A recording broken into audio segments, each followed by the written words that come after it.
эфире нашего телеканала «Итоги дня», в студии Кристина Якупова. Здравствуйте. Главные темы выпуска. Вместе они сила. Как добровольцы помогают бороться с лесными пожарами в Якутии. Санитарно-эпидемиологическая ситуация с COVID-19 остается напряженной в республике. Главной задачей в борьбе с инфекцией остается вакцинация. В 5 населенных пунктах Намского района вводят жилые дома в рамках национальных проектов России. В Нерюнгри продолжают обновлять общественные зоны по проекту формирования комфортной городской среды. Мастера лоскутного шитья из Якутии принимают участие в международном московском фестивале «Душа России».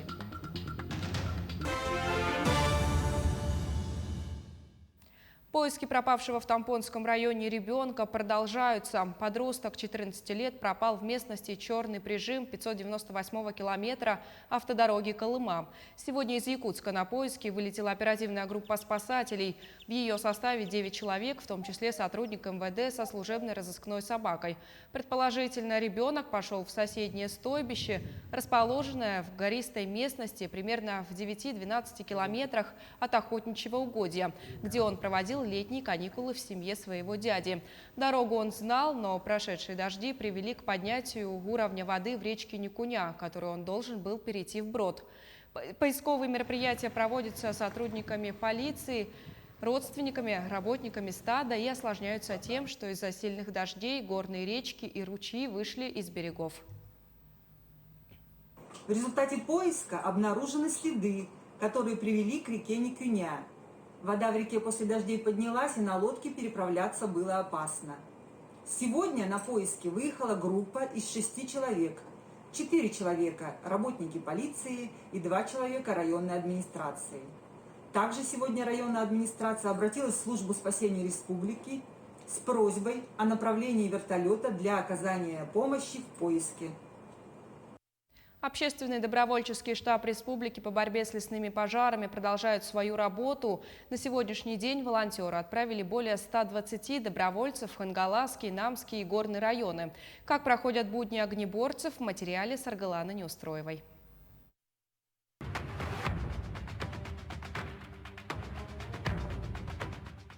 На борьбу с огнем в Якутии поднялась буквально вся республика. Общественники, предприниматели, студенты и учителя – всех их объединило общее дело. В районы со сложной ситуацией по пожарам добровольцев отправляет общественный штаб республики. В общей сложности добровольцев было с нашего штаба отправлено более 100 человек. Это за время работы нашего штаба. Они были направлены Намский улус по 2 населенным пунктам, далее, Горный по 3 населенным пунктам, Хангаласский улус по 2 населенным пунктам, в том числе Ленские столбы. А между тем, несмотря на весь энтузиазм, с которым многие жители республики подошли к организации борьбы с лесными пожарами, штабу по-прежнему не хватает ресурсов. Это инвентарь, продовольствие и медикаменты, а самое главное – люди. Мы нуждаемся в добровольцах, которые готовы выехать неделю, хотя бы на 1 неделю, без отрыва. Приезда в город Якутска, находиться в точках и там работать по окарауливанию и отушиванию пожаров. Тем не менее, тяжелые бессонные недели работы на особо пожароопасных местах сплачивают людей. Многие возвращаются домой, став друг другу практически семьей. Наша группа стала как семья. Наша команда настолько сблизилась, что, наверное, мы поедем сейчас, через пару дней, как отдохнем, чуть-чуть придем в себя. И это реально настолько сплачивает, особенно взрослых людей. Это действительно очень важно. И я советую всем молодым людям поехать, сделать максимально возможное, чтобы спасти и помочь.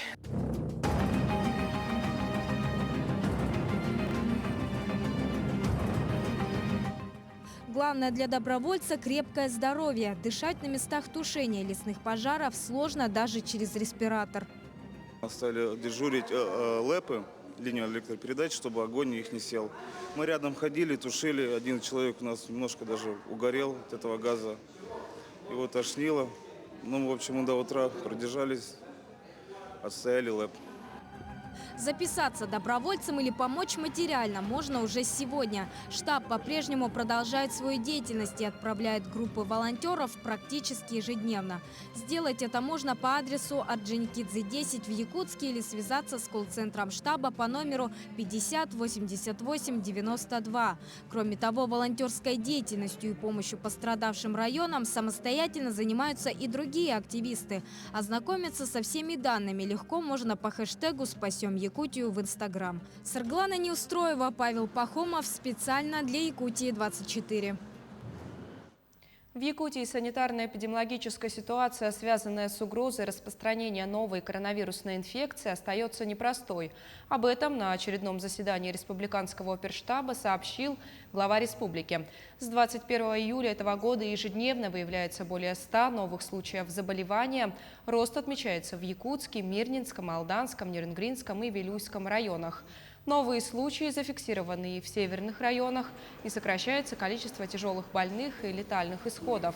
В настоящее время в городе Якутске и в 12 районах республики в реанимационных отделениях находятся 70 человек, из которых 14 пациентов в крайне тяжелом состоянии. Айсан Николаев еще раз подчеркнул, что главной задачей в борьбе с опасной инфекцией остается вакцинация. На данный момент по республике план вакцинации выполнен примерно на 64%. На сегодняшний день зарегистрировано 115 новых случаев заражения коронавирусом. Большая часть случаев приходится на город Якутск – 62 человека. В Мирнинском районе 13 заражений, в Алданском и Нерюнгринском районах по 6 заражений. В Ленском районе 5, в Усть-Алданском 4 случая. Еще в 11 районах от 1 до 3 заболевших. На территории республики продолжается вакцинация. Во всех поликлиниках Якутска и республики есть вакцина 2 видов – «Спутник Ви» и «Эпивак Корона». Всего в республику поступило 278 387 доз вакцин. Необходимо обратить внимание, что увеличение количества случаев за неделю прежде всего связано с окончанием первого этапа отпусков на территории республики. В связи с этим обращаем внимание на обязательное соблюдение требований указов главы Республики Саха-Якутия, связанные с необходимостью по окончанию отпуска сдачи анализа ПЦР, преимущество вакцинирования перед выходом на работу тех отраслей, которые не включены в постановление главного санитарного врача, обязательное вакцинирование для тех при выходе на работу, кто, соответственно, относится к категории лиц, для которых вакцинация является обязательным, и, конечно же, соблюдение сразу после приезда режима самоизоляции. Данные меры помогут предотвратить возможность распространения инфекции именно очагового группового характера у нас на территории Республики Саха-Якутия. Главный санитарный врач внес изменения в постановление об иммунизации населения республики против новой коронавирусной инфекции. Согласно этому документу, работники ряда сфер деятельности – это сферы торговли, общественного питания, театров, кинотеатров, домов культуры – должны пройти обязательную иммунизацию в зависимости от эпидситуации. В документе также разъясняется действие работодателя в случае отказа работника от вакцинации или же наличия медицинского отвода. Руководители организации, индивидуальные предприниматели в период эпидемического неблагополучия обязаны обеспечить проведение вакцинации не менее 70% работников от COVID-19. В Намском Улусе в рамках реализации нацпроекта «Жилье и городская среда» в этом году ключи от новых квартир получат сразу несколько семей в рамках республиканской адресной программы переселения граждан из аварийного жилищного фонда на 2019-2025 годы. Более подробно о строящихся объектах в материале нашего корреспондента Дмитрия Тымырова. В небольшом селе Идейцы сегодня строится 6-квартирный каменный дом. Это второй по счету объект, который здесь возводят в рамках нацпроекта «Жилье и городская среда». В данном объекте у нас работает субподрядчик ООО «Градостроитель».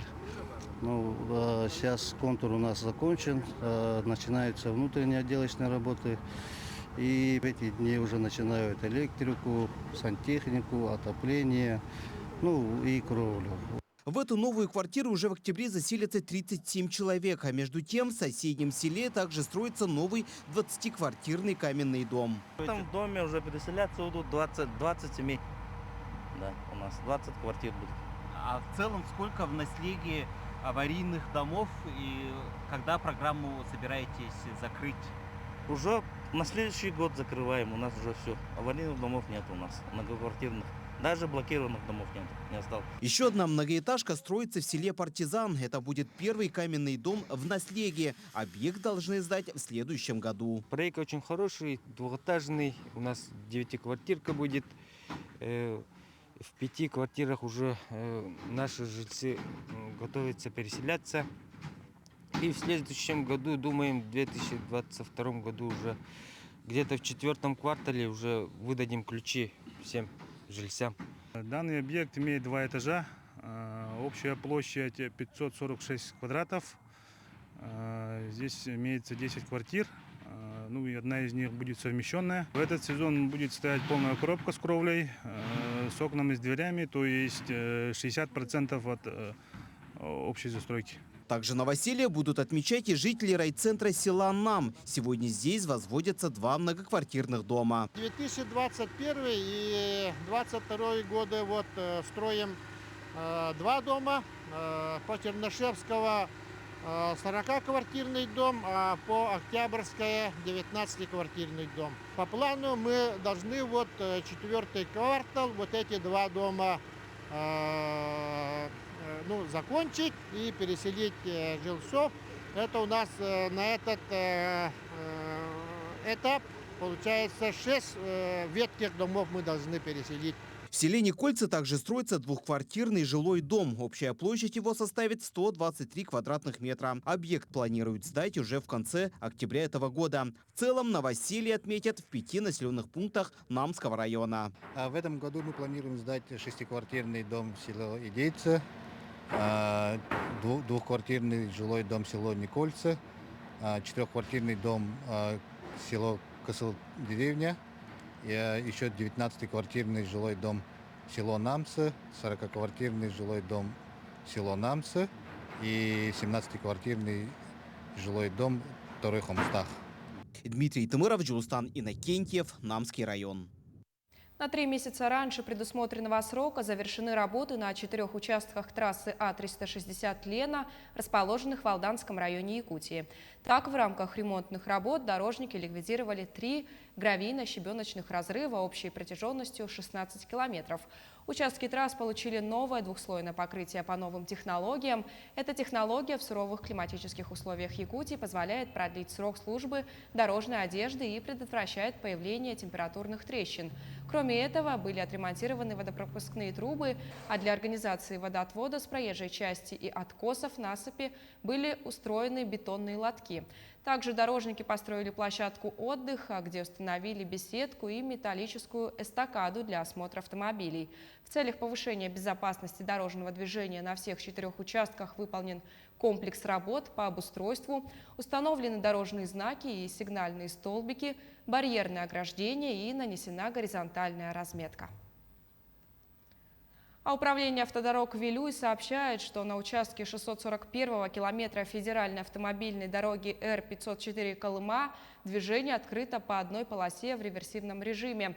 Дорожными службами ведутся работы по восстановлению проезжей части. Причина – размыв автомобильной дороги ливневыми дождями. С 1 августа в Алдане возобновят работу городские автобусные маршруты. На днях власти города подписывают договор с новым перевозчиком. Напомню, что в конце мая у городской администрации закончился контракт с Алданской пассажиротранспортной компанией, которая не стала его продлевать. Подробнее в своем сюжете расскажет Руслан Павлов. Сокращение автобусов на городских маршрутах в Алдане началось в начале этого года. Уже тогда местный перевозчик заявил, что не вывозит ударов пандемии по бизнесу и устоявшейся схемы финансирования пассажирских перевозок. Если не удастся изменить подход к данному вопросу, то контракт продлить не получится. Еще в 2018 году и в 2019 году я обращался в соцзащиту, потому что мы работали по 220 закону организации пассажирских перевозок, где предусмотрено датирование, то есть возвращение части затрат по нерегулируемым тарифам. Мне было отказано.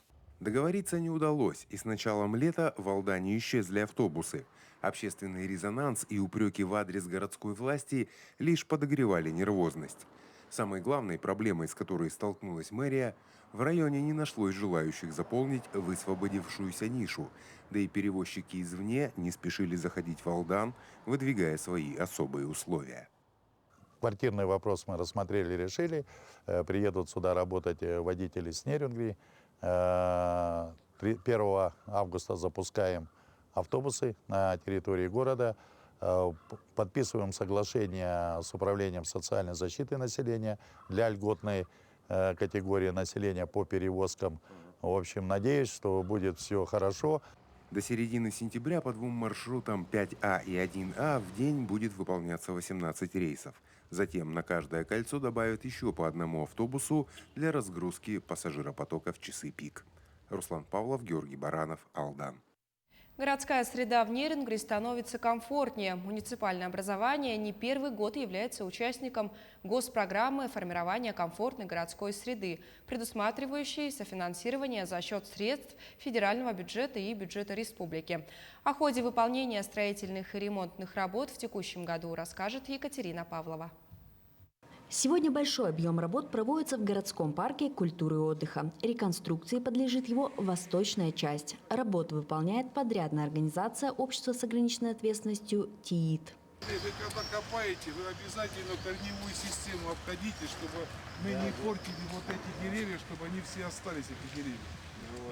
На преображение восточной части парка выделено более 43 миллионов рублей. Объем работ большой, а темпы выполнения сегодня вызывают опасения. Вероятнее всего, будет скорректирован график выполнения работ. Чтобы успеть завершить проект вовремя именно в этом году, мы городской администрации будем им предлагать помощь свою в подборе специализированных организаций на субподряд для того, чтобы увеличить количество строительных ремонтных бригад, для того, чтобы мы к зиме завершили эти все работы по благоустройству. Проектом в парке было предусмотрено возведение фонтана, но сегодня эксперты сошлись во мнении, что его строительство в наших климатических условиях нецелесообразно. Поэтому в проект внесут изменения, и в парке появится другой, не менее красивый и интересный арт-объект, который непременно станет местом притяжения нерюнгринцев, как и новенький сквер возле второй школы. Сегодня это благоустроенная территория с подходами к школе, скамейками, детскими площадками, новыми арт-объектами. Для детей замечательно. Мы гуляем постоянно здесь и очень довольны. И спасибо администрации и всем, кто этим занимается, очень хорошо.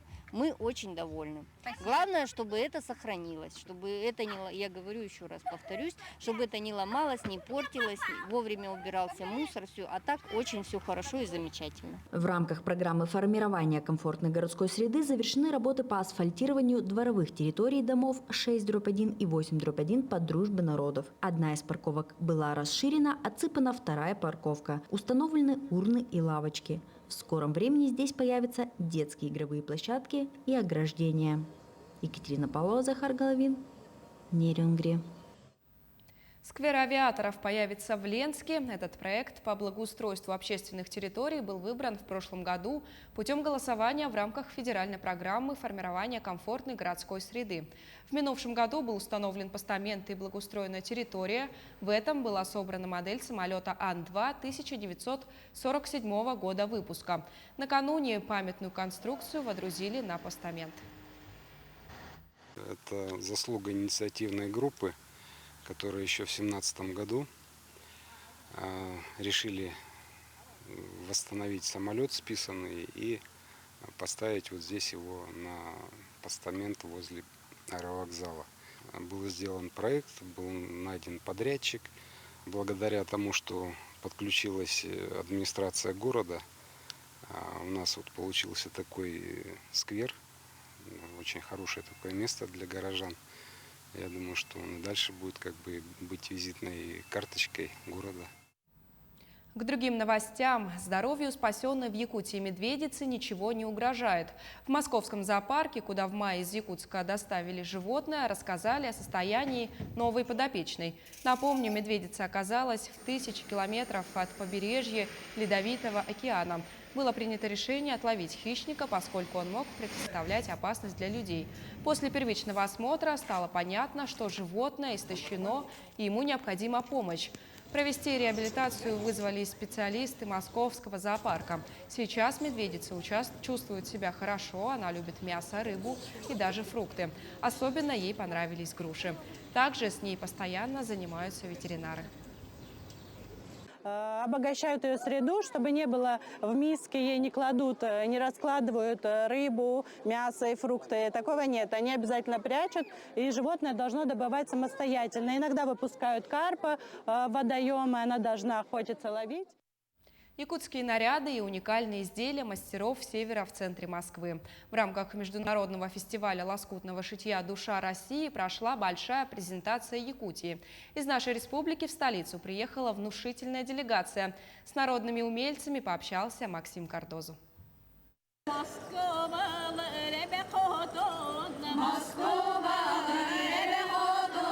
Такого праздника гости фестиваля и не ожидали. Люди пришли посмотреть на картины, созданные из лоскутков, а попали на полноценное этношоу.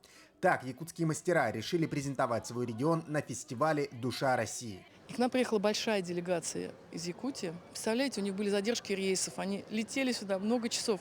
Но стойкий народ, стойкий. Люди с самолета, они сразу на сцену. Честно говоря, когда я слушаю, у меня мурашки по коже. Потому что это такая глубина. Это такая сила и такая мощь, которая, вот, знаете, вот трогает, шевелит, и хочется больше изучать традиции вашего народа. Якутская делегация решила удивлять не только представлением, но и уникальными работами. Впервые на фестивале зрители увидели лоскутную меховую мозаику. И самым большим достижением является, что нам дали главную экспозицию. Прямо у подиума. Центральная экспозиция занимает Республика Саха-Якутия. Пожалуйста, дорогие телезрители, гордитесь своей республикой, своими мастерами. Вот в таком большой аудитории, в таком большом фестивале якутская выставка представляет центральной экспозиции.